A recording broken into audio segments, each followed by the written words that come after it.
Stand up for the champions. Hello and welcome to the first ever episode of the Arsenal Times podcast.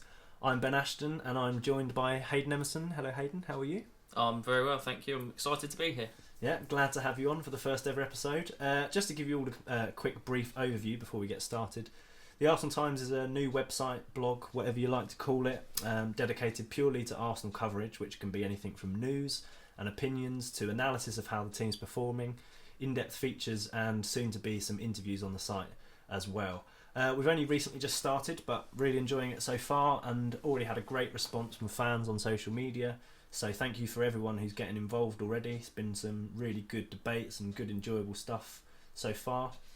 In the podcast today, we're just going to take a look back at how the season's gone so far, Unai Emery and who could replace him if he was to leave, and the few positives we can take from what we've seen so far this season. So Hayden, thanks for being on the podcast. Obviously a big Arsenal fan yourself. Yeah, indeed, yeah. Right, so I think we'll just get straight into it. The first thing we're going to look at is sort of how the season's gone so far. But I think the place to start is before the season had got underway itself, and Arsenal's summer transfer business. How did you feel about the players we brought in at the time? Well, initially, we signed Martinelli right at the beginning before the transfer window even started. I don't know how you felt about him, but he's an absolute nobody, really. He's a 18-year-old kid? Yeah, hadn't heard of him. No one had really heard of him. But to be fair, he's proven a lot of doubters wrong. He's been outstanding. Yeah, he was sort of dubbed straight away as like the next best thing, and I was kind of thinking, well, he hasn't really played anywhere of note. I mean, he's played for Ituano in Brazil. I was thinking, I'm not sure quite how someone can get that sort of reputation before the season's even begun. But like you said, to be fair to him, he's hit the ground running, isn't he? And smashing records left, right, and centre at Arsenal. Yeah, massively. He's in the mould of a Suarez or Aguero, South African, South American. Sorry, not South African. South American striker. Yeah, no, I really like him. And what I like about him as well is that he's got the capability to play on the wing, play up front. And there's been a lot of talk about how he's not really a centre forward. Yet when he's played up front, he's been absolutely electric. Yeah, you can't. Well, you see his goal scoring record. He's been firing them in, isn't he? He's second top goal scorer for the club. He's only played about 7 or 8 games. It's unbelievable, isn't it? I know he has been featuring in the Europa League against lesser opposition, but I'm sure he scored a few goals in the league as well, hasn't he? He's been no, not in the league, in the League Cup as well. Cup. I mean, you're only as good as what's in front of you, and there's been plenty of players that have come and gone at Arsenal before that have been put into those teams against supposedly lesser opposition and not done a great deal. Yeah. So I think there's a lot of credit where he's due. But in terms of the overall team before the season was starting, obviously we bought William Saliba from Saint Etienne, and he's gone back on loan. That's looking like a really positive deal as well from the things I've heard from France. Certainly positive. As at the beginning of the transfer window, it was we did need a centre back. So it was a bit of a shock when he was being loaned back. I think it was one of them though. With Saliba, it was kind of, we know this guy's quality. We know really that the price we're paying for him was about £30 million. Was pretty reasonable given the sort of prospect that he was. And I think the Arsenal hierarchy at that point was so desperate to get the deal over the line. It was kind of a case of, well, if we have to send him back on loan, then at least we get that deal over the line. Yeah. But obviously at the time we bought him in, and everyone was obviously really excited about the prospect of one of the most highly regarded young centre backs in the world coming to Arsenal. But it was instantly sort of bittersweet, really, wasn't it? Because it was like, all right, we've got this guy, but he's not coming till next season. Then obviously the Laurent Koscielny situation blew up in the summer, and he was desperate to leave. Yeah, that certainly came as a shock to me personally. I didn't think he was going to be that way inclined. There must be something going on behind the scenes. We haven't really Nothing's come out, has it? No. Obviously the club made a statement on it and said at the time what their stance was on it. But for someone who'd had such a legacy at Arsenal, that was bizarre, wasn't it? Yeah, club captain. I know we've had it in the past. The curse of the captain, isn't it? But yeah, he's always seemed a very committed player, and he's been involved in our recent FA Cup wins. Yeah, massive asset to the team. Well, he's been a stalwart at the centre back. Yeah, I just couldn't believe it. And then did you see his shirt reveal as well? I mean, that was so embarrassing, bitter, wasn't it? Yeah. And you just think, after all the time at the club, what happened behind, like you said, what happened behind the scenes for someone to have been at the club for so long, served the club so well, been so highly regarded among the fans. Everyone, I don't know really anyone who disliked Laurent Koscielny. No. We know he was prone to an error, and when you look back at some of the high-profile errors he made, the most recent one that springs to mind was the Atletico Madrid semi-final when he slipped over and Griezmann scored, and it was just a calamity, really. But he was still a solid player, and for the time he was there, probably our best centre-back we've had in recent years. Yeah, for a long time. Probably since maybe... Well, when Vermaelen came to us, he was a solid player, and he sort of dwindled away, and that's when really Koscielny took the reins. Yeah. So there was that. That's weird, because I felt at the end of the transfer window there was quite an air of positivity around the club. Obviously, we got Raul Sanllehi here, and everyone's calling him Don Raul, and we got Vinay at the helm with him, and Edu comes in as technical director, and everyone thinks he's going to have a good hand in helping Martinelli settle in and things like that. But when you look back at it now, knowing what we've seen, you kind of think that Koscielny issue has kind of set the tone for almost turmoil within the club so far this campaign, really, hasn't it? Yeah. Just quickly then, so we brought in Dani Ceballos on loan from Real Madrid. Again, I didn't know too much about him, did you? I'd heard a bit about him, but yeah, not a lot. I know he's played. He wasn't a main feature for Real Madrid, so I understand the loan.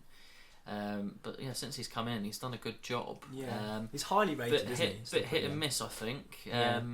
For his debut, I think it was against Burnley. Burnley, debut? Yeah, he was match, brilliant. Absolutely epic. But yeah, since then, yeah, a bit hit and miss, really. Yeah, and then obviously we brought in record signing Nicolas Pepe, and at the time, well, I think we were all absolutely buzzing, weren't we? Because it was between him and Wilfried Zaha. And I know a lot of fans were saying, well, you know, I know Zaha's proven in the Premier League, but Pepe's goal and assist record last year for a supposedly average French side in Lille was pretty remarkable, wasn't it? To be honest. You have got to weigh up those options, really. That I'm sure that's what they did behind the scenes. Wilfried Zaha, he is Premier League proven, but to be honest, he's scored goals, but not really his output's enough still to warrant at the level you. For all the praise he gets and all the hype around Wilfried Zaha, I still think his output isn't at the level of what, you know, the top elite players should be. He's still sort of got an average output for someone who's so highly rated, isn't he? No disrespect to Palace, but I think he's very much a big fish in a small pond. Yeah, well, we saw what happened when he was younger, when he went to Man United, and I know that was, you know, different because he was a lot younger, but you saw that. I think maybe that was a concern of the board, and also the asking price that Crystal Palace were demanding. They wanted 80 million, didn't they? And I'm sure they wanted the deal to be up front. They wanted a lot of the money up front, and I think ultimately Arsenal were trying to string together really shrewd, clever deals. I mean, when you look back at the deals we've done, Martinelli for 6 million looks like an absolute bargain. Saliba for 30 million, absolute bargain. Now they're coming out and saying, and Pure said it, hasn't he? He's the manager at St Etienne now, and he's come out and said, I can't believe we're selling our best player for so cheap. When you look at how well he's performing this season. Dani Ceballos on loan, another shrewd deal. And then obviously Nicolas Pepe is come in as the big money signing, but a lot of that deal is in instalments over the next few years. So I think the reason that we had to go for him in the end was because Zaha, the Zaha deal was going to be such a huge outlay initially, which I just don't think the club could afford. No. Well, there was the rumour at the beginning of the season we only had £45 million to spend. Yeah. Well, when you weigh up the ins and outs, it's sort of about right. You think, you know, the Pepe deal was sort of 20 million up front, and we've brought in Saliba, probably paying next to nothing for him yet. You've got Martinelli for 6 million. You know, that's 25 million, and you just sort of add up all the fees and the initial outlay, and the income we got from the likes of Iwobi leaving, Mkhitaryan off the wage books. It's sort of probably about the ballpark we're in, isn't it? And then obviously David Luiz and Kieran Tierney, that was a deal that dragged on for the entire summer. Finally got over the line on deadline day or the day before. Classic Arsenal, leaving it to the wire. But overall, it looked as though, obviously because like you said about Koscielny, we lost the centre-back. We looked like we needed a centre-back. And you're quite a fan of David Luiz, aren't you? Well, you Um, were. I don't know if you still Well, are. You were. oh yeah, I've always he's always been a bit of a hothead, but I think sometimes you do need that in a team. But with Erratic. He's always him been and erratic. Socrates at the back, it's a bit scary. It is a bit of a disaster waiting to happen every 5 minutes, isn't it? And obviously, I remember his first game that he played. I think he came into the side against Burnley for that home game, didn't he? Yeah. One of the first things he did is whip a ball across the face of the goal about a yard out, and you're thinking, "Oh crikey, this is what we've got." But yeah, so going into the season, we obviously had some really good signings, and it just felt positive. I don't know about you, I just felt really excited for the first time in a while. Obviously, we've got a new manager, just missed out on our targets last season, but it felt like everyone had forgiven Emery. Yeah. Everyone was like, okay, we just missed out, but let's clean slate, start fresh. We've got our new signings in. You know, Emery's sort of brought in some players that arguably you'd say he's had a say in. You know, these are guys that he wants in. He wanted a quality winger. We brought that in. He wanted a quality left back. You know, we've got that in Kieran Tierney. And obviously Danny Ceballos in the midfield is the kind of athletic box-to-box player he's looking for. So everything before the season was looking pretty good. Yeah, definitely. But then the season started. Yeah. And to be fair, I mean, we went to Newcastle on the first day, and we had a lot of injuries, a lot of players out. You know, Bellerin and Tierney obviously still not really fully fit. So we sort of had a makeshift team, didn't we, going in at the start of the season. We got the 1-0 win at St James's Park thanks to a great goal by Aubameyang.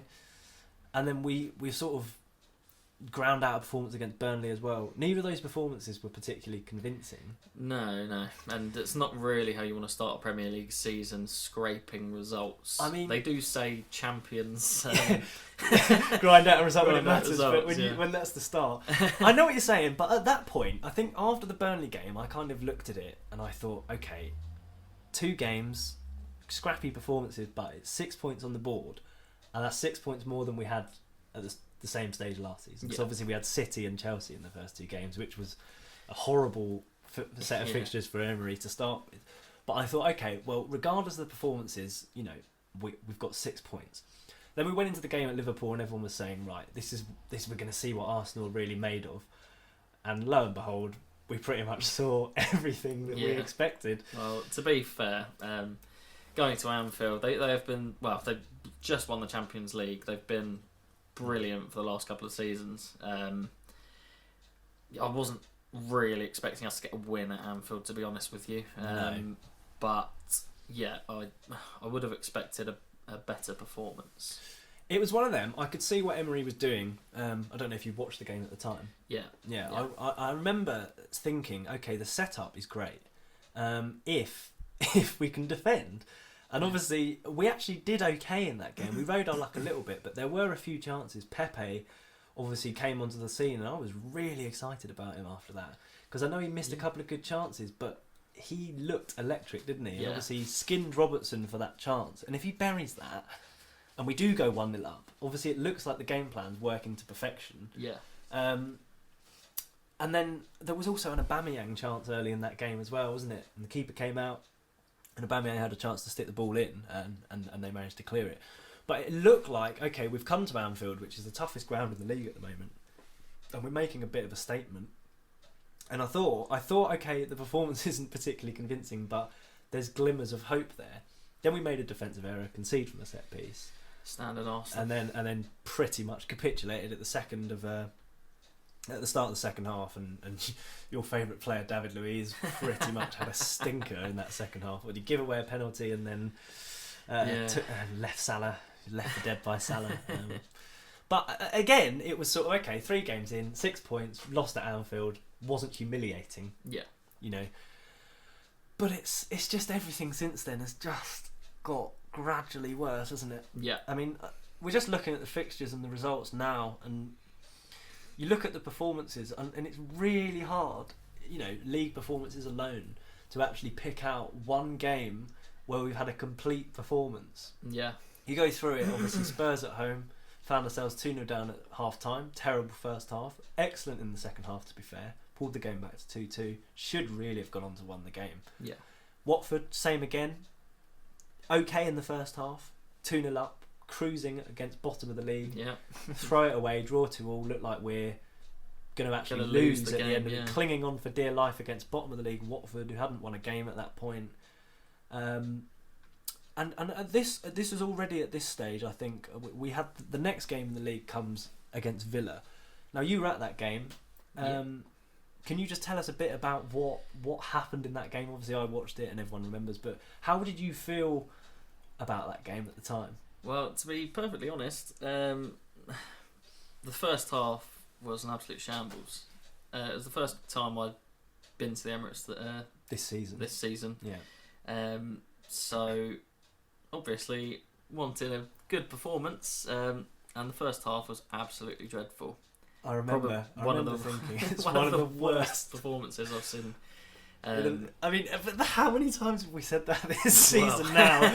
But at the time, it was like, you know, we've had the stumble against Spurs. The Watford game was terrible, and you're thinking, right, we've got to bounce back in this game. We threw it away at home, away at Watford. You can almost go, okay. At that point, we didn't know how good or bad Watford were going to be. That could be the kickstart of their season. Maybe surviving a draw there wasn't going to be a terrible result.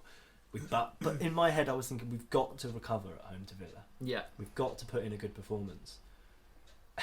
It was the polar opposite, wasn't it? It was dreadful, absolutely dreadful. And what were we, down to 10 men?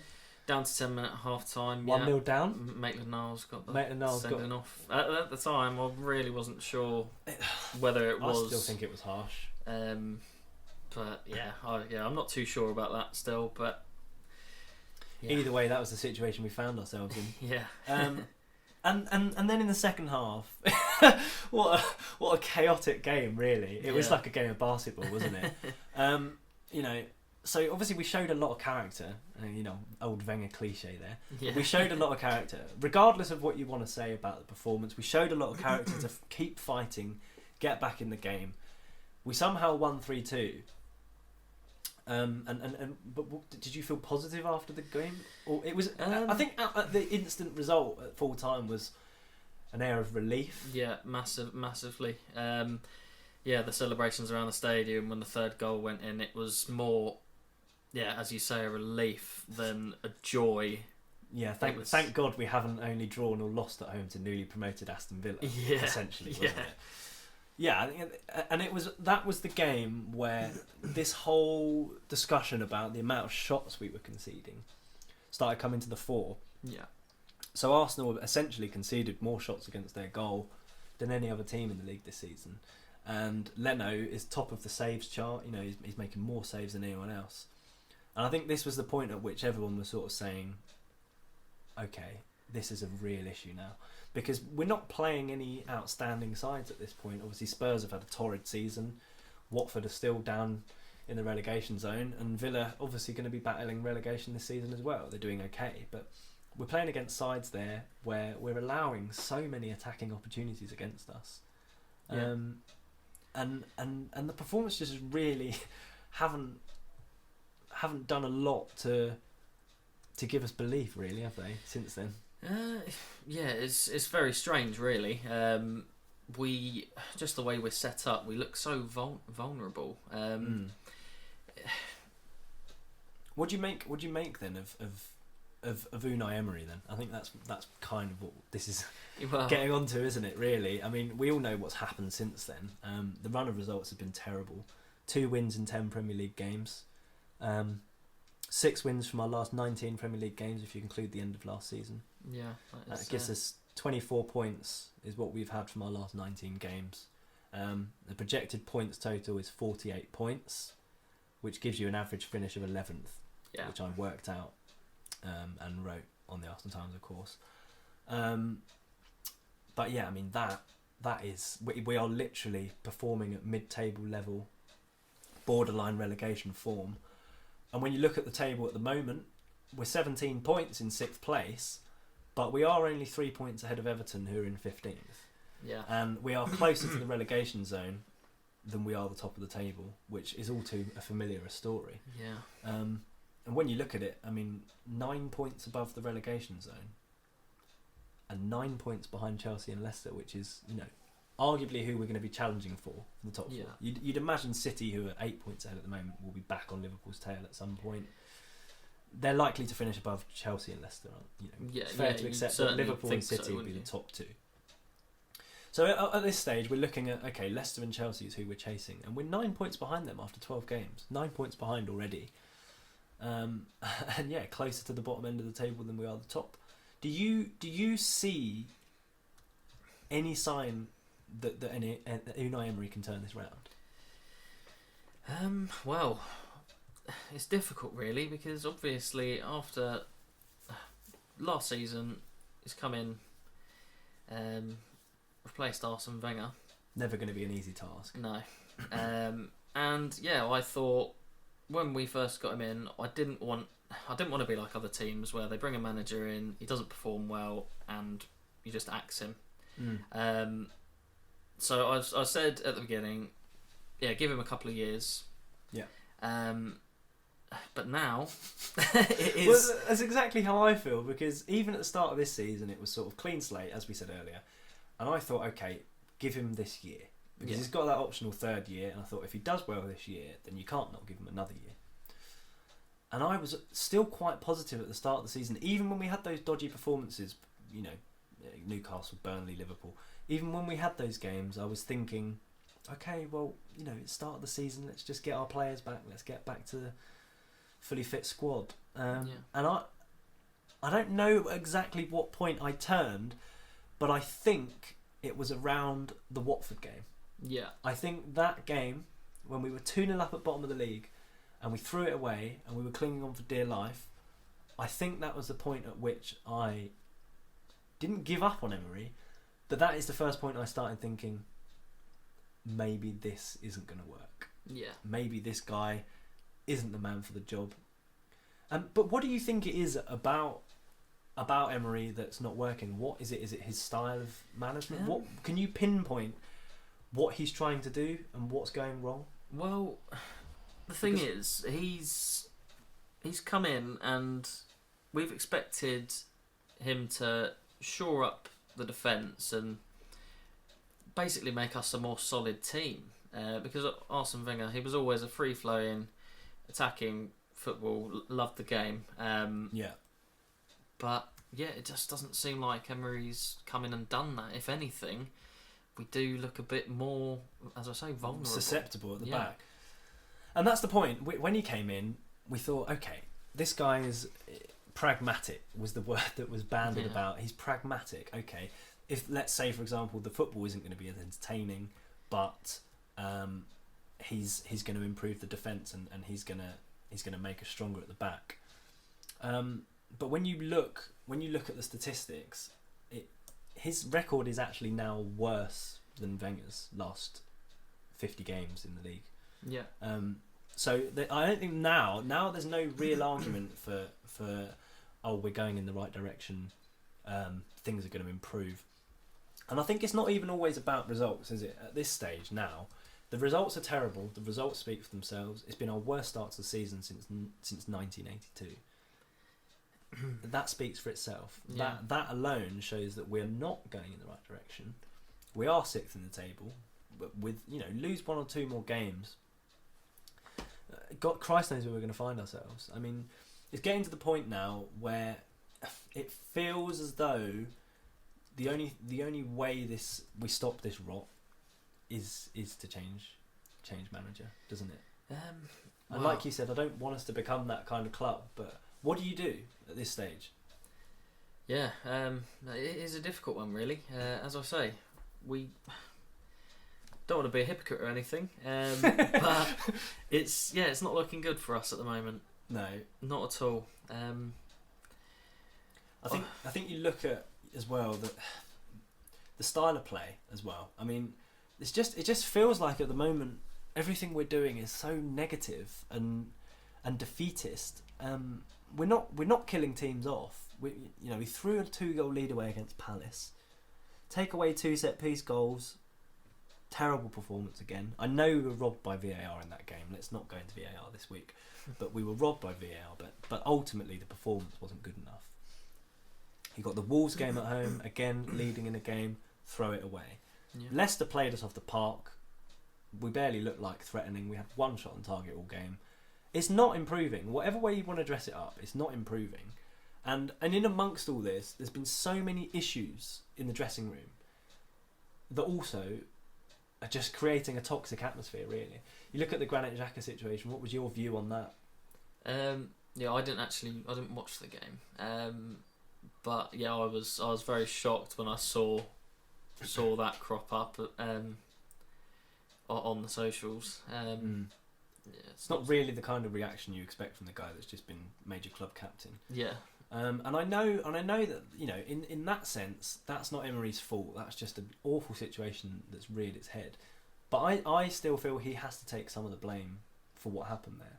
The whole selection of 5 captains in the first place is bizarre. Yeah, I do find that a very strange. Your classic, but was always a captain and a vice captain. Yeah, that for me already didn't make any sense. Then second of all, not only does he have this whole 5 captains policy, he then waits until well into the season to announce who the captain's going to be. Who is officially the And captain. it came to a point where it was quite clear that fans were not happy about the idea of Granit Xhaka, who arguably shouldn't even be in the starting 11, was going to be named club captain. Yeah. There's so much... People were very divisive about him, but I think it got to a point now where most people were like, no, this guy's just really not good enough to be playing in the Arsenal midfield. And yet he was being touted as the captain. Then it happened. He gets made club captain. And it kind of felt like this was going to happen, a situation like this, sooner rather than later. But I think Emery has to take a lot of responsibility for that situation as well. He was the one who allowed that situation to get to a point where Xhaka was captain and the fans weren't happy about it. He could have named a captain at the start of the season, a safe bet. Yeah. He's now named Aubameyang captain. Well, and Aubameyang's one of the first names on the team sheet every week. So why didn't he do that at the start of the season? I just feel as though Emery is kind of digging his own grave little bit by little bit, really, with some of the decisions he's made. Yeah. Yeah, you want your captain to be someone that's going to be starting every week. Yeah. So, judging on that basis, I know Leno's not really a... he doesn't seem like a captain to me, but you know he's going to be playing every week. It would have been a safe bet. And then, of course, Aubameyang, without a doubt, first choice striker. Yeah. Beyond that, I mean, there were a few people calling for Bellerin, which I like the idea of that. Yeah. But again, he was coming back from injury when this was all happening, so it didn't feel appropriate, really. And Aubameyang was vice captain. He was the second captain in of the 5, so by default, that kind of made sense that he was made captain. So I have no issues with Aubameyang being captain. It just feels like that's another thing that's now sort of almost being used as an excuse in recent weeks for the on-field performances, which really, I don't think it's big enough of an excuse for what's happened so far this season. So we'll get on again to Emery and potential replacements, if he's going to be sacked, will he, won't he be sacked. But before we do, I just want to get your opinion quickly. Do you think there's an argument that he's not entirely to blame? Do you think there's an argument that the squad in places just isn't quite good enough or isn't working hard? Have you seen any of that? I don't really see how... Okay, as we have touched on, David Luiz and Socrates, they are very hot-headed. Mm-hmm. We have got Chambers, who has slowly been being introduced into the fold as the centre back with Socrates. He's been quite good as well. He's been really impressed. Yeah, even at fullback when he's done played a really good job. So I don't really know. To blame the team, I don't think. You think that the manager's responsible for how he's setting the team up and what the instructions he's giving them? Well, a manager's certainly got to take credit for good and bad results. Yeah. And not just the results, the performance of the team, which quite frankly haven't been good enough recently. The reason I ask this is because I was literally thinking about this today, actually, and I was thinking, okay, so he's not playing the right system at times. He's not selecting the best players at times. That is his fault. Kieran Tierney should be playing at left back. I don't understand why Kolasinac is still getting put in ahead of him. Yeah. If one of them should be playing a Europa League and one of them should be playing Premier League, it should be Kolasinac in the Europa League and Tierney in the Premier League. I think that's clear. Yeah. So I feel like we've got our players fit, but he's still not got a set system. He still doesn't know how he wants the go-to formula. There's no go-to formula. Yeah. There's no consistency with the setup. So for him, I feel he has to shoulder some of the blame because he's not giving any consistency to the players. The lineup's changing every week. The system's changing every week. The formation's changing every week. He's dragging Pepe in and out of the team. Pepe was struggling for form. Yeah. He bangs 2 goals in the Europa League. Finally looks like he's rekindled some confidence, and now he's dragged him out of the team. Yeah, I do find that very, very strange. I don't know why he hasn't even... Has he even been brought on in any of the games? Didn't get brought on against Wolves. Only got brought on for 10 minutes against Leicester. Both Very in games strange. where we need a goal. Yeah. And I guess that's to accommodate Ozil, but then you look at the shape and the system we played at Leicester. He had Aubameyang and Lacazette pushing the fullbacks, Yeah. and Ozil sitting in the middle. So we weren't really playing 2 up front. No. It's just... I think this is the issue people are having. I don't see what he's trying to achieve. At least with Wenger, it was going wrong, but you knew what he was trying to do. Yeah. You knew he was going to play kind of a 4-2-3-1 or a 4-3-3, and he was going to try and win the game by playing attacking football. Yeah. And that's what he was going to do. With Emery, it just feels like we're chopping and changing every week. And that, to me, smacks of a manager who doesn't know his best team and doesn't really know how to get the best out of the players and who should be playing and how to deploy them. And I mean, surely at this stage he should know that. Well, he's been here for a season and a half, and yeah, managers have been sacked in less time. Well, yeah, exactly that. He should have some sort of idea by now. Absolutely. But I know he's had injuries to contend with, but every manager does, and you should be able to write down what your best team is. Wasn't really an excuse going into that Leicester game. I think that Leicester game was a real eye-opener to where we are right now. He had a pretty much fully fit squad. He went there and played a system we hadn't played all season. Played 3 at the back. Yeah. Which I'm not knocking it. You know, Leicester are a very good side. They're on form at the moment. They are, one of the form sides. I understand adapting the system to a good opposition. But to play a new system for the first time this season, it just feels desperate. It feels like he's trying a load of ideas and hoping one of them works. Yeah. And none of them are working at the moment. And so before we go on to, who could replace him should he be sacked, the only issue I wanted to raise really was about the central midfield. I'm not convinced about our central midfield, if I'm perfectly honest. I'm really not. Granit Xhaka clearly looks like he's probably never going to play for the club again. Yeah. So we disregard him. He's not good enough anyway, really, is he? No, I've never thought Granit Xhaka has been good enough. I thought it was a very strange one bringing him in initially, and getting rid of Coquelin. I think it was the following transfer window. Yeah. Not a like-for-like replacement at all. No. Coquelin was a defensive midfielder and Xhaka was anything but. Yeah, doesn't seem to be able to operate in any role, really. And then you've got Danny Ceballos, who's coming on loan. Obviously, it's going to take time for him to adapt if that becomes a permanent thing. Mm-hmm. And then we've just got youngsters. We've got Lucas Torreira, Matteo Guendouzi, and Joe Willock. Yeah. And obviously, we lost Aaron Ramsey, which looks like a big mistake now, doesn't it? Yeah. You look at the box-to-box quality number 8s. We literally don't have any now. No, I think the idea was Ceballos was going to fill that role, but it's always going to be difficult when Ramsey has been so good, so brilliant in recent years. Massive shame that he. I just think that is one area we are lacking, because I looked at Guendouzi and Torreira against Leicester, and I know the system didn't help them, but I just feel like we still missing that quality central midfield player. You see Ndidi on the other team for them. You see Fabinho, you see De Bruyne at Man City. These are top class. Even Kovacic and Kante and Jorginho at Chelsea. These are all top quality central midfield players. I still feel we're missing that real reliable guy. Guendouzi's still really young, and I think he is going to come good, but it's so much pressure to be putting on someone of his age. He is going to make mistakes. He's not going to be reliable.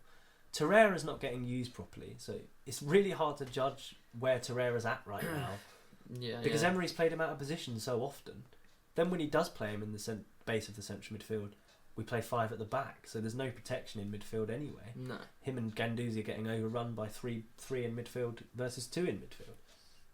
So it just feels like at no point have we allowed the central midfielders to perform to the ability, and I just don't. I'm not sure whether we have the quality in central midfield, and maybe that's one of the underlying issues. And we're so poor at the back, and it's so easy to get through the lines.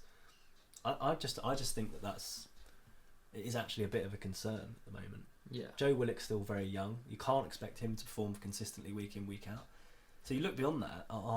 Every option we have in central midfield at the moment is not questionable, because that's harsh, because Guendouzi's been good and Torreira we know can be good.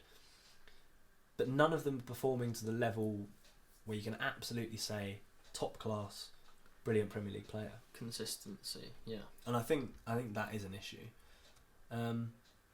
So I think it's pretty clear. You Emery in or Emery out at this stage? I don't really want to answer that question. Why? You've got splinters in your backside. Well. I'll put it to you like this. If we were on the board right now, we're sat there, we're international break, we've just lost 2-0 to Leicester, let's just go back a couple of days. What are you doing? What am I doing? If you're in charge of the Arsenal board right now, what are you doing? Are you getting rid of Emery, or are you keeping him on? Okay. Honestly. Well, so yeah. Everything considered. I'd certainly be looking for alternative options, and if there is someone out there that they genuinely think is going to be a right move for the team, then certainly consider it. Yeah. I wouldn't want us to just sack Emery and not have a replacement without a contingency plan in place. Yeah. That makes. I totally agree with that. So would you be supportive of the idea of a caretaker manager in the interim? Just to get that bounce, or is that too short term an option? I personally you saw what happened with United when they got Ole Gunnar Solskjaer in. Well, they were a bit quick to give him the full time job. Yeah, bit won 10 games there. and gave him the job, and look what's happened. Yeah, and I don't know whether that's the right route to go down. Really, what I think I would prefer is for us to scout our options, and once we've cut it down to 1 or 2 people, then go for a permanent manager. So, how long do you leave it though? How long do you leave it with Emery? So you'd keep him in the job right now, because what realistically you're saying the situation potentially is that Arsenal haven't found a replacement at this point. It's I suppose. Let's presume they haven't found a long-term replacement for whatever reason at this point. Whether it's someone who's not interested in the job, or they just haven't struck a deal yet. Let's just say, for example, they haven't got a long-term replacement. The only option at this stage is short-term. You're keeping Emery, or you're getting rid of him? Wow. It is a difficult one, isn't it, really? Because obviously you have got Freddie Ljungberg, the assistant. He's obviously going to be a potential future manager. Yeah, he's done well for the academy sides as well. So yeah, you have got to look at him, but again, he doesn't have that managerial experience. No. My fear with that as well. I mean, so my opinion is, at this stage, Arsenal should have found an option, whether it be short term or long term. Yeah. I don't think it's working with Emery. I would have pulled the trigger on him probably before the Leicester game. Would have been harsh, but I personally would have got rid of him by now. Just because I just think this cannot go on any longer. I personally can't see the signs of improvement. I don't see what the team's doing. No. I don't see what the system is. There seems to be an air of confusion within the team. I personally would have got rid of him by now. And it's harsh, and it is harsh given his record isn't horrendous overall when you take into account last season. Yeah. But we've been on mid-table form for over half a season now, and it is not good enough. My fear is that the longer we let this go on, it's only going to become worse. I mean, What can you imagine the reaction if we don't beat Southampton in the next game? Would that be time up for you? Southampton at home, you've really got to be winning that game, haven't you? But Especially the form as well. that they've been in. Yeah. Would you get rid of him if we fail to win that game? Okay, yeah. Seeing it, Leicester have been good. In that game, I thought we were playing quite well in the first half. We had phases. And we just capitulated when they scored. It didn't seem to be wanting to fight back. It seemed like an acceptance that 1-0 down, we're going to lose, game over. That's not good enough. It's not good enough. No. Yeah, if we don't beat Southampton, then I think we should look for an alternative option. I always feel there's like a sense of entitlement as an Arsenal fan. I know we've been very, very lucky to have Wenger in the glory years, and I know it's before our time, but there were times where it was rough and we were poor and we were mid-table. But the level of expectation at Arsenal is what it is now. Those 22 years did happen. We have been consistently qualifying for the top 4. That is the bar now. That's the bare minimum that an Arsenal manager needs to be achieving. And I really can't look past the poor performances recently, the run of form. I think once a team gets into that sort of hole, essentially, I don't see a way out of it at the moment. So I'm just going to throw a few names out there. If we were going to go down the short-term option, obviously you've got Freddie Ljungberg as a possibility. Yeah. Now, my only concern about him coming in is if he was to come in and it didn't work, and we didn't, the form didn't pick up, the results didn't improve, has he then already ruined the chances of becoming an Arsenal manager in future? Probably. Yeah, that is the risk. That's the really, worry, isn't it? And I think that is why I think the board are not sure about doing something like that. So if you had the only other option I thought of was Rafael Benitez. I know he's in China on a big wage at the moment, but we saw how he came in at Chelsea and did a stopgap job for them that time. Yeah. Do you think someone like that could work? What I feel is Unai Emery for me is not working. Yeah. Yes, we want a proper manager in place who's going to, be there hopefully for the long-ish, at least medium long term, couple of years, and get us back to where we need to be. But at the moment, it's not working with Emery. We need to make a change. If it has to be short term, if it has to be a short term fix until the end of the season, that might be the only option.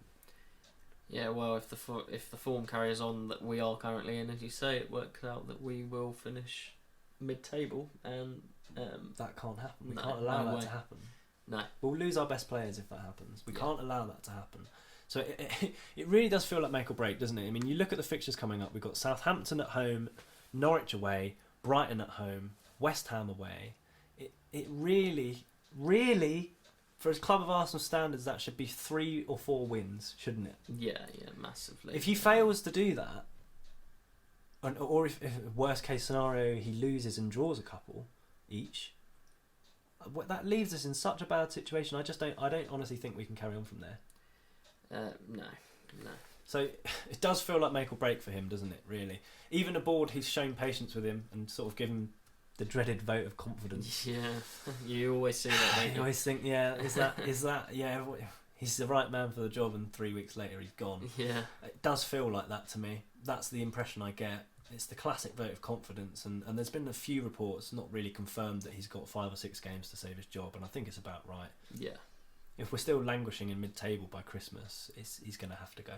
So who would you like to see come in? Okay, yeah, so there's been a load of names banded about. Yeah. Obviously, the favourite currently is Mourinho. And yeah, I don't think that would be the route to go down. He's obviously a proven manager. But as I say, we don't really want to go down that route. He does have a reputation of being negative. And that's not really... I mean, he's not been as good in his recent... So sort of at Man United, it didn't end too well, did it? I feel like Mourinho is... If you take out the fact that he's had previous with Arsenal and Arsene Wenger, he's a viable option in the short term. If you were going to go for a short term fix, Yeah. I feel like he'd probably get us top 4, or at least challenging, or get us the Europa League. I feel like he's a viable option in the sense that we'd be more competitive, we'd be more defensively stable, and you know, this is purely forgetting about the history he has with the club and our dislike for him. I think he would be a viable option. I just don't think it can happen for the values of the club. Yeah.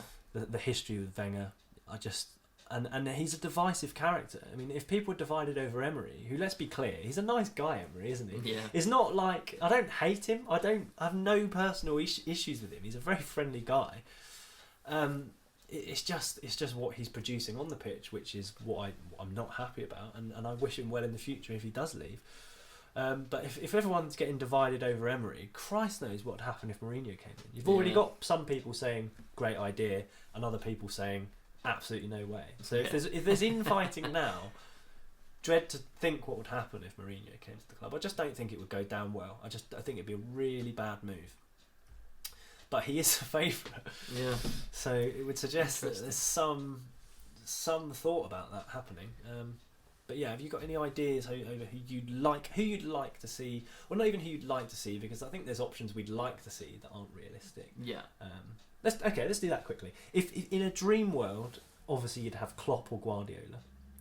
Well, yeah, I do. Jurgen Klopp, I'm a big fan of Jurgen Klopp. We are big Klopp fans. Talking slightly more realistic, I guess. Someone like Julian Nagelsmann from Leipzig. I feel like he'd be a good option. He got Hoffenheim into the top 4 at a very young age for the first time in their history, I think a few years ago. And he's obviously gone to Leipzig now, and he's got Leipzig playing really attacking, exciting football. They're in the Champions League. They're second in Bundesliga at the moment, level on points with Bayern Munich. So I think in terms of long term, if we could pick a really exciting guy, someone like him, I think would really lift the atmosphere. Yeah. But who would you opt for at this stage? What are you thinking? I have thought in the past. I'm still not 100% sure, because Eddie Howe, he's a young manager.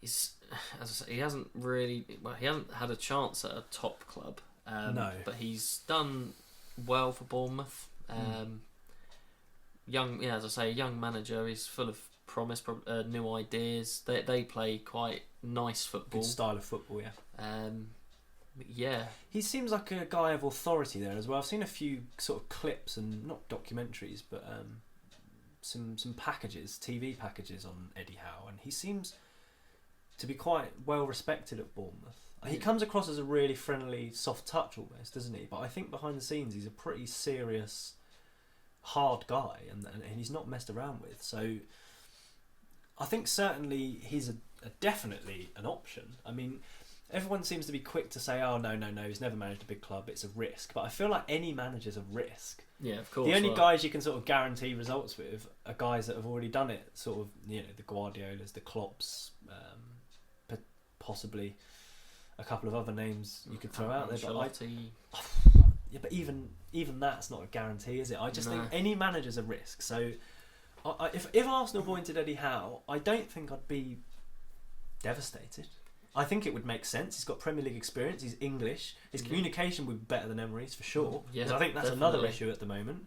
Emery's communication's clearly not great. Yeah. Maitland-Niles and Saka, they've come out and said, have to go through Freddie Ljungberg to find out what he's asking me to do. I think that's a serious issue as well. It's not what you want, is it? So Eddie Howe, definitely. Is there any other names you'd throw in the hat? Obviously, Brendan Rodgers is doing really well for Leicester, and he was rumoured. He was linked when Wenger left. Yeah. This one really annoys me because people turned their noses up at Rodgers, didn't they? Yeah. Everyone sort of went, "Oh, no, don't want Brendan Rodgers." They forget he nearly won the title with a fairly average Liverpool team. Yeah. When you look back at what they've got, they had Suarez, of course, but come on, you had Lucas Leiva playing in midfield, a young Jordan Henderson. I mean, I know Henderson's an excellent player now, but at that time they weren't. Was it Saka at centre back? They weren't. They weren't a convincing squad, but he got them to within touching distance of a Premier League title, and but for the Gerrard slip, it could have been different, couldn't it? Yeah. So I absolutely agree. The things he's done, and this is what's so frustrating. Everyone's saying, give Emery time, give Emery time. Rodgers has been there since February. He's been at Leicester for 9 months. He's gone in there and he's transformed it. Yeah. It had gone stale under Claude Puel. They weren't playing attractive football. It was negative. The fans weren't happy. He's gone in there. He's lifted it. They're a really good, high-pressing, intense side. And I think we missed the trick there. Yeah. Because do you think even if we approached him, do you think he'd even consider it now? That's exactly what This I is was the going to say. What would you really want to leave Leicester, seeing as like how well they are doing? They're second in the league at the moment. Exactly. Yeah. Is he really going to want to come to They're us? above Man City.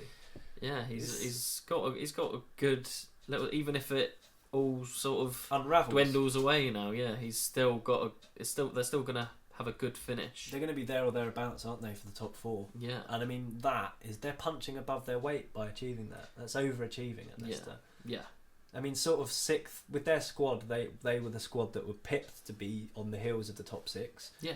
With United and Spurs underperforming and Arsenal clearly underperforming, they're well within chance for the top 4, aren't they now? So yeah, it's definitely a viable option. The only other so everyone loves an ex-player, don't they? The idea of an ex-player, and it's worked for Lampard. I think the most close option we have is obviously Patrick Vieira. Yeah. Club legend, ex-captain, proper leader, and someone who does have managerial experience. Yeah. I think out of all the ex-players, he is probably the most likely in terms of someone who could come in and be a permanent manager as opposed to a short-term fix. Yeah. So I was actually looking through what he's achieved today. He became the Man City reserve team coach in 2013. And he actually interviewed for the Newcastle job a couple of years later. Oh, okay. But he didn't get that. I think it was a mutual decision. I don't think he was happy with what was being offered, and I don't think the club were happy with what he wanted. So he didn't get that job, and he went to New York City, who was a brand new MLS franchise, brand new MLS team. And in the first season there, he finished 4th, and he got them into the MLS Cup semi-finals, which in the first season is pretty impressive. And then there was a steady progression the next year. They then finished 2nd in the Eastern Conference, so 2nd out of 10 or 11 teams in America. So he had 2 what was considered really successful years in America, and I know MLS is no barometer by which you can go, but he then came to Nice in Liga in France and finished 7th last year, which is a very decent finish for a team like Nice. So I think if we're going to go down the route of ex-player, he's probably the most likely man to come in and do that. Certainly the most qualified. Yeah, the most experienced, the most qualified. And I mean, Nice are 13th in the table at the moment, but they are only 4 points off the top 4. They're closer to the top 4 than Arsenal are. So I know it's respective. There's not as strong a league as Arsenal, and obviously there would be concerns over whether he's got what it takes at that level. But I think he's certainly a guy that would lift the spirits, wouldn't it? And you could just see what's happened at Chelsea with Lampard. Yeah. Who knows really at this stage how great a manager he is? We still don't really know. It's too early to say, isn't it? Yeah. But it's lifted Chelsea, isn't it? Having him around. Massively. The fans don't get on. They didn't start off very well, but they've certainly picked themselves up, haven't they? Yeah, they've been on a great run, unbeaten in 7 or 8 games in the league now. I just feel like if we're not going to go for a tried and trusted option, I know someone like Allegri's been mentioned, very resilient, organised manager, would be a very sensible option if you can get someone of his stature to come in. Luis Enrique's been mentioned, not sure that would be a great option. He's not got a great record outside of Barcelona. Yeah, well, that's the thing. Anyone, well, okay, not anyone, but it's very easy to be a good manager at Barcelona. I just think we've got to talk about availability. I just think you've got to go for a manager who would realistically come to the club. And out of the top managers at the moment, really, Allegri is the best manager out there who's available, besides Mourinho. We're probably not going to go for Mourinho for obvious reasons. So Allegri would be the next viable option. But if you're looking for something a bit different, I just feel Vieira actually makes sense. Yeah. And then you've got to go down the road of who's going to leave their current job, who is in a job. I think you could tempt Wenger. Wenger? Oh God! On the mind, eh? Should we bring Wenger back? Would you take Wenger till the end of the season? Oh, I don't know about that one. Oh God! I can't believe that Wenger. God, no, I don't want Wenger back. Just to clarify, I love Arsene. Thank you very much, Arsene. We love you. Greatest manager in the history. But I don't think that would be the right move. No, I think Vieira is out of the totally guaranteed options that to get you success, sort of like an Allegri who you would assume would come in and make us hard to beat and push us back up the table. Yeah. I just feel like Vieira would be a really sensible option. I actually think he's got good managerial experience, and the fans love him, and I think that would be a good way to go. So before we tie up the possible manager replacements, the only other one I wanted to quickly go over. And on this point, it's not like there aren't a lot of options out there for Arsenal, is it, really? Yeah, well... We complained before who would replace Wenger. I mean, it's sort of got to the case of anyone but Emery, really, isn't it? But what about Arteta? It's been linked very heavily. He was actually very close to becoming the manager when Wenger left. Yeah, which at the time I thought probably wouldn't have been a good decision. But he has had an extra year or so with under Guardiola. So you'd think that he's going to be learning a lot of things in that role. So again, it would be a risk because he hasn't managed at the top level. Yeah, I think by all accounts, though, like we said, any job's a risk. Any employment's a risk now. Whoever we bring in is going to be a risk because we're not in a good way. No. So we've got to take a punt on someone, haven't we? And I'm sort of at that stage. I know it sounds terrible. Any of those names we mentioned, bar Mourinho, if that was to be the employment, I don't think I'd be unhappy. I'd be thinking, well, at least we're trying. At least we're trying to do something. Yeah, definitely. Yeah. Okay, so I'm going to say we should bring in Vieira. Who are you saying we should bring in? If you had to say, realistically, I'd go Vieira personally. Okay. Yeah, I do like Vieira. I think he would be a good option, but galvanise the fans. Out of the options that we've discussed, well, even if there's another one we haven't said, probably, obviously, Brendan Rodgers is doing very well, so I'm going to go with Brendan Rodgers. Yeah, that would be very good. He might be tempted by coming to a so-called bigger club than Leicester. Yeah. Anyway, right, less of the negativity. We're going to try and finish on a positive note. Just briefly then, so it's been a pretty disastrous season so far, to be fair. But what have the positives been, Hayden? There have been some. Yeah, definitely. I've got a few, but I mean, I'll let you make a few. Okay. Yeah, well, as we touched on in the transfer window, we signed Martinelli. Mm-hmm. He's certainly been a bright spark. Yeah, it's looking good for the future with him, isn't it? Yeah, definitely. Obviously, we mentioned him at the beginning. What is it? What have you seen that you like about Martinelli? What I like about him, obviously, he's got an eye for goal. He's good in the air. But the main thing that I really like about him is his work rate. I was just going to say his work rate is phenomenal, and he just has that passion and that desire, and he just seems to love playing football. And like you say, it's that classic South American forward that you just know he just loves being there, and he just wants to win, sort of at all costs. And some of the goals he scored this year, it's absolutely brilliant. I feel like he's a real all-round striker. He's had great finishes from outside the area, some great long-range efforts. He's had instinct finishes in the box. He's had goal poacher. He's had one of the best headers I've seen this season. Yeah, I mean, I think he's going to be really top class. And you just I'm just looking back at the story I did earlier this month about how, the sort of records he broke when he came in, and it is absolutely incredible, really, isn't it? When you look at it, he became the first Arsenal player to score 2 or more goals, the youngest Arsenal player to score 2 or more goals in a European match, ahead of now Walcott.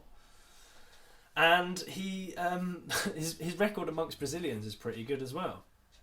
So he essentially is at his age, in his first 400 minutes of action in Europe, he scored more goals than some of the great names like Gabriel Jesus at City, Rivaldo, Pato, Ronaldinho, Neymar, Robinho, they all scored less goals in their first 400 minutes, which shows the impact he's had. Yeah, that's certainly impressive. That shows the impact he's had to be quickly. up there with those only names. only the Brazilian Ronaldo has had the same record as him in their first games in Europe, which is some pretty impressive company to be keeping. And then obviously he was the first Arsenal player to score in his first 4 starts since Ian Wright. Wow. So you're going back 28 years Yeah. since we had a striker who came in and had that impact. And given how well Aubameyang's done, Yeah. it just goes to show the levels. And I know, yes, he's playing Europa League and League Cup, but I just think it's worth a mention. And then on the other positive notes, obviously we've got Kieran Tierney who's come in. Yeah. I think he's going to be good, isn't he? Yeah, I really like Tierney. When we first signed, we're thinking about signing him. I wasn't 100% sure. I know he's been a brilliant player at Celtic. Hero but there at the age of 22. Yeah, but obviously the standard of the Scottish League, it's not amazing. But he's certainly proved that he has got what it takes. I think early doors he's already shown he's going to be a real player, isn't he? And then Joe Willock. Joe Willock, yeah, I really like Joe Willock, full of energy. That's sometimes that is what we need in the midfield because, well, as we've discussed, there isn't. What would the starting central midfield be? I think Joe Willock is definitely he's a contender, isn't he? In there, his ability to get box to box, like you say, we don't want to heap pressure on these young lads, but give it a go. I mean, he's shown the ability to get box to box. I know he's had some slightly disappointing games as well. Absolute banger at Anfield. What a goal that was! Didn't even talk about that game. I think the less said, the better, really. Yeah. And then Bukayo Saka sort of stalled a little bit recently, but it looks like he's going to be a useful player, doesn't he? Yeah, when he first came on the scene last season, was it? But sort of in pre-season, he really made the name for himself. Yeah, and then this season when he was given a few chances, he looked really good. Really scored positive. a really good goal at Frankfurt, and just sort of like that positive attitude. I just think him, Willock, Martinelli, Reece Nelson as well. Yeah, I mentioned him. Emile Smith-Rowe still coming back to fitness. I just feel like if we can keep these guys together and bring in a few quality experienced players or keep our experienced quality players around them, I think it seems like we're forever saying this at Arsenal, but with the right manager and the right setup, the future is bright. Yeah. I just feel like I'm on repeat when I say that. Anyway, so there have been some positives, albeit limited, and albeit mainly youth, but at least we've got something to shout about. And of course, there is always the positive of Aubameyang. Well, Aubameyang is world class, isn't he? Absolutely love him. Absolutely brilliant player. Bit worried about all the supposed controversy surrounding him since he was made captain. Yeah. Don't know if you've seen this. Yeah. The AFTV links and his relationship with troops. Personally, I don't really have a problem with him having a friend. No. Regardless of what they represent or who they are, if they get on well, I don't get the issue there. I think we're really creating something out of nothing, and potentially upsetting by far the best player at the club. Yeah. By far, but one of the only what I would call current world class players at the club, if not the only world class player at the club at the moment. Yeah, well, I'd have to agree on that. I just don't understand why we'd upset him. I think he's an absolute class. He's pivotal. So we're going to finish on a slightly historical note. Yeah. We did leave it far too late to put out about anyone who had some questions or topics of discussion. Someone did mention David Luiz. I think we kind of touched upon that earlier, so we won't go over that. But Josh Stark did ask us to, just for a laugh, name our all-time Arsenal 11. Don't know if you've had some time to ponder this one. I know this is almost impossible, and we'll have to probably go based on what we've seen as Arsenal fans. In our sort of lifetime relatively young. modern history. So, apologies to the older listeners out there because this is probably going to be a fairly modern-ish Arsenal lineup. I'll let you go first. You want me to say the whole team or just? Should we go goalkeeper? We go goalkeeper each. Yeah. Okay. Well, personally, growing up, I think the best goalkeeper that we've had ever has to be David Seaman. Well, we agree on that one. So, Absolutely. I mean, you can throw a few other names in there. I think probably the most recent one we could throw in there really is Jens Lehmann. Yeah. Obviously the goalkeeper of the Invincibles team, but I think for stability and consistency and longevity, I think Seaman absolutely outstanding. And I'll never forget that save against Sheffield United in the FA Cup semi-final. One of the greatest saves I've seen. So yeah, I think we'd have to agree with Seaman in goal. Right back. I'm assuming we're playing 4 at the back. Yeah, I think 4 at the back. Yeah. But I'm not too sure about a right back. It's a difficult one. It is a very difficult one. So you've got Lauren, Invincibles, Lee Dixon. Yeah, I think they're the 2 main. Even Bakary Sanya, he was good, wasn't he? I think when he says all-time Arsenal 11, it's more last 25, 30 years Arsenal 11, because I know there'll be people screaming, screaming at some of the great fullbacks we've had, but I didn't see them play, so I can't. I've seen clips and highlights, but I can't base my judgment on that. I have to base it on what I've seen over the years. It's between Lauren and Dixon. I think purely because Dixon was an out-and-out right back. And Lauren was... that's harsh though, isn't it? Lauren was moulded into a right back, but he was brilliant. And he really offered a lot going forward. Yeah, very powerful presence. And he was versatile. It's between Lauren and Dixon. Well, I think purely because Lauren was the right back Invincible. in the Invincibles. Let's go Lauren at right back then. Centre back... I've pretty much got these 2. Yeah, Adams and Campbell. Yeah, exactly what I was thinking. You could probably contend make maybe Colo Torre, possibly. Martin Keown. Yeah. Was very good. Koscielny cost himself that accolade. Yeah. With his high-profile errors and manner in which he left the club. Yeah. I just don't think that is up for dispute. Tony Adams, Mr. Arsenal, and Sol Campbell, just one of the greatest centre-backs in English history. Yeah. Left back. Don't think there's a contest really, is there? As much as no we one's don't going to like him. it. It's Ashley Cole, isn't it? It's got to be Ashley Cole. We might have just written the Invincibles down. No, we've got Adams in there, we've got Seaman in there. But yeah, I mean, those 3 at the back, I mean, oh, what a defence. Oh, God, the memories. Ashley Cole is just one of the greatest left backs in the history of football, really. Let alone England, let alone Arsenal. I mean, absolutely undisputable. Anyone who wants to tell me otherwise. What are we doing then? Are we playing 3 up front? Yeah, well, that's what This is almost impossible. Right, I'm going to tell you what I'm going to do. I'm going to go very attacking. Okay. I'm going to play... I'm sort of playing a 4-4-2, but in a diamond. Yeah. So holding... Yeah, I'm gonna go for the central midfielders and the attackers and leave the wingers to last. Okay. I'm going to go Patrick Vieira in midfield. Yeah. Yeah, well, that's as the deep lying midfielder, but obviously can join the attacks. In the hole in front, I'm going Bergkamp. Yeah, of course, and I think I know who you're going to put as the strikers. Who? Pierre-Emerick and Ian Wright. Absolutely. I don't see how any of those 4 players are up for dispute. Yeah. I mean, captain of the Invincibles, a lot after Adams, one of the best captains we've ever had at Arsenal.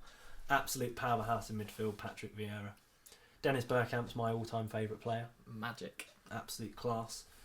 And Henry, out-and-out goal scorer. Yeah, Henry and Wright. Ian Wright, out-and-out goal scorers. Scorer of all kind of goals. Can you imagine Bergkamp feeding those 2? What a team that would be.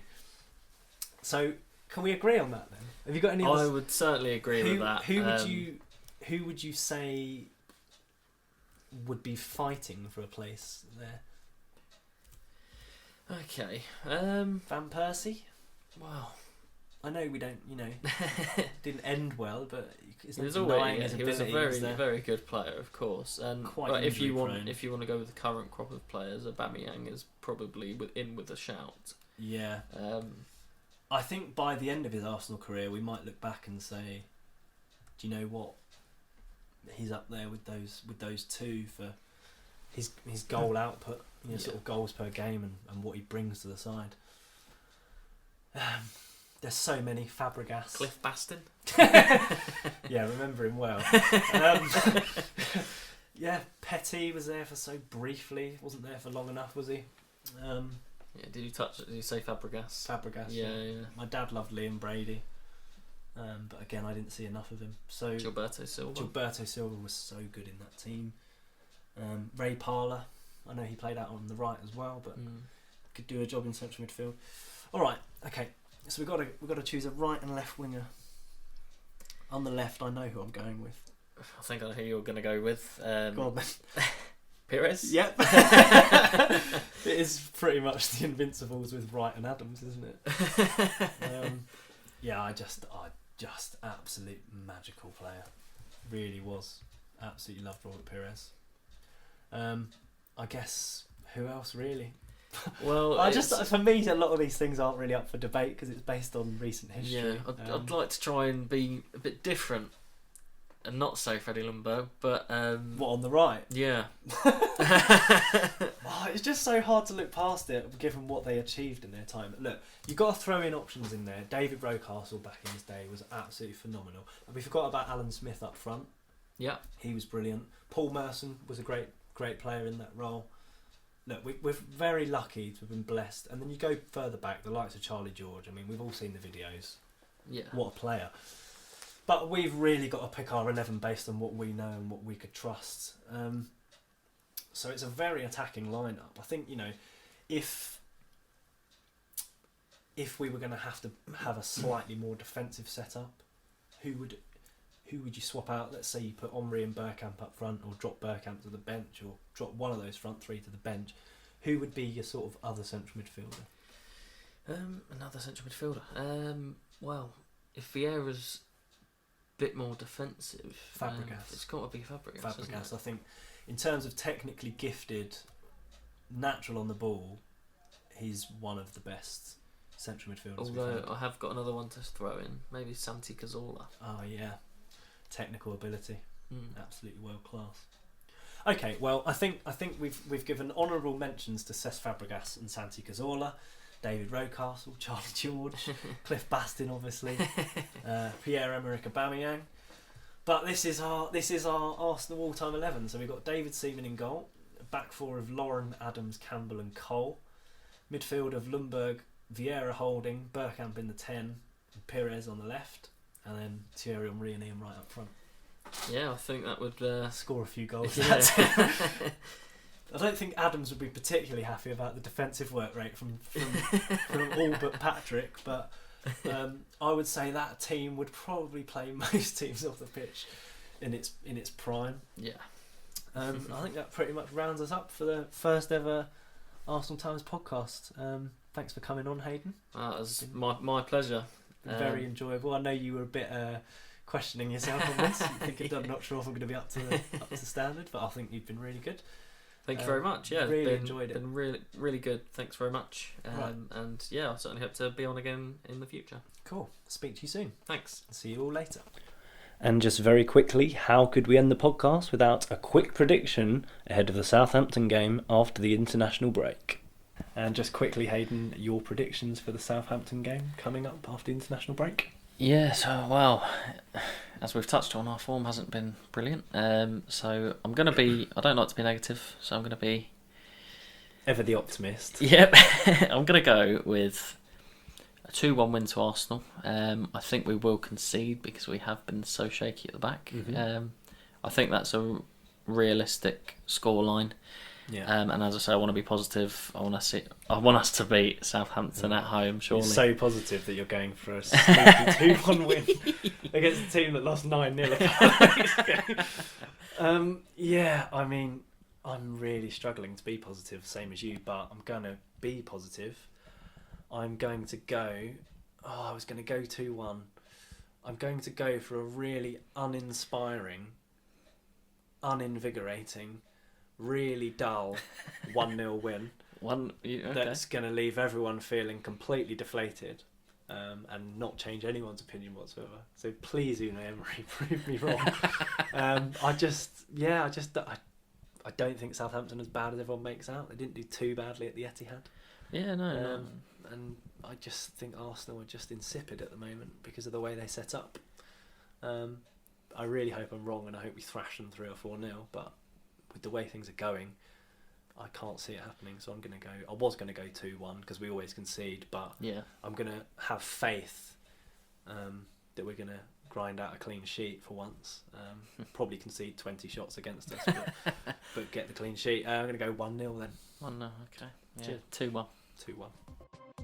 Thank you for listening to the Arsenal Times podcast. Remember, you can read the latest Arsenal news on the website arsenaltimes.com. You can also like us on Facebook and follow us on Twitter and Instagram. Thank you again for listening, and until next time, goodbye.